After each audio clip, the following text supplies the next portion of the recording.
Bienvenue sur Africa 24 pour cette nouvelle édition du journal. Au sommaire de l'actualité, nous recevons sur notre plateau Vital Kamerhe, président de l'UNC, l'Union pour la Nation congolaise. Il nous expliquera pourquoi sa formation politique boycotte les consultations nationales qui s'ouvrent ce samedi en République démocratique du Congo.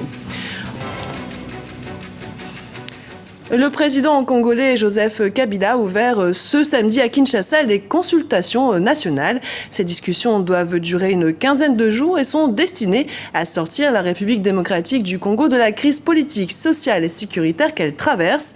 Plusieurs formations politiques participent à cet événement national, mais d'autres s'y refusent. C'est le cas de l'Union pour la Nation congolaise, l'UNC, dirigée par Vital Kamerhe. Vital Kamerhe, bonjour et bienvenue dans ce journal. Bonjour madame.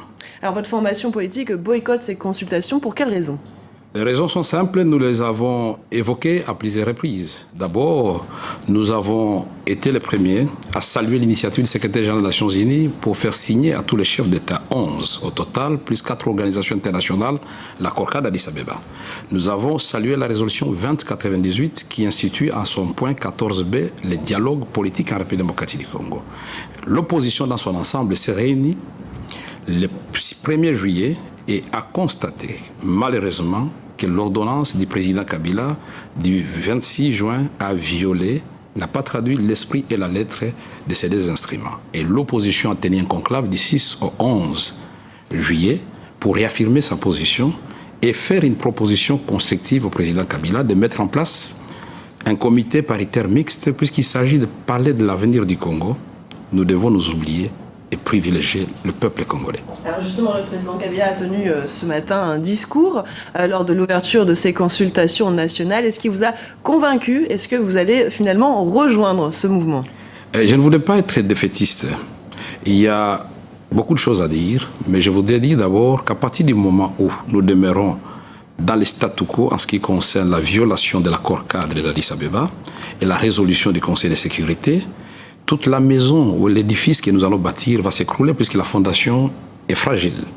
Et néanmoins, nous avons suivi quelques promesses. Mais en politique, on dit que les promesses n'engagent que ceux qui les acceptent.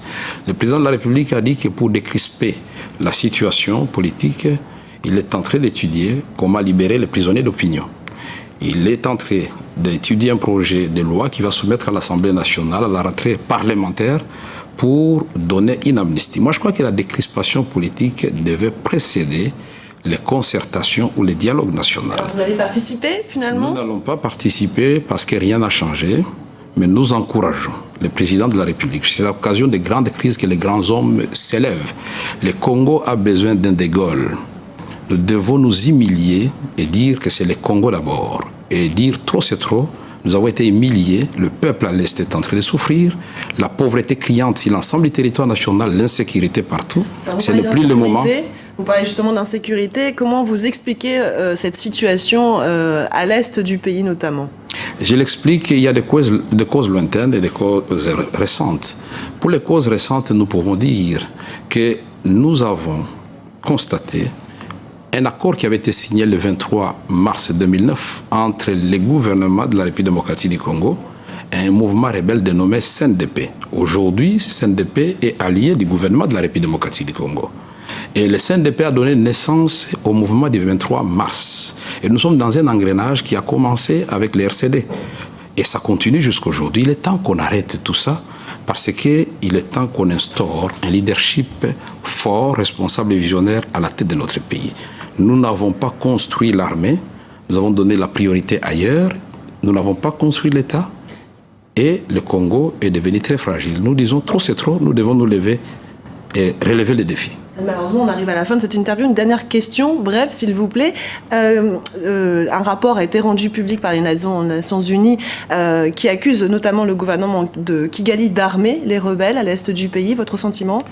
Les experts l'ont dit, la société civile du Nord Kivu et celle du Sud Kivu l'ont dit, le gouvernement de la République démocratique du Congo aussi l'a dit, et nous disons que la communauté internationale ne doit pas se limiter à des simples constats.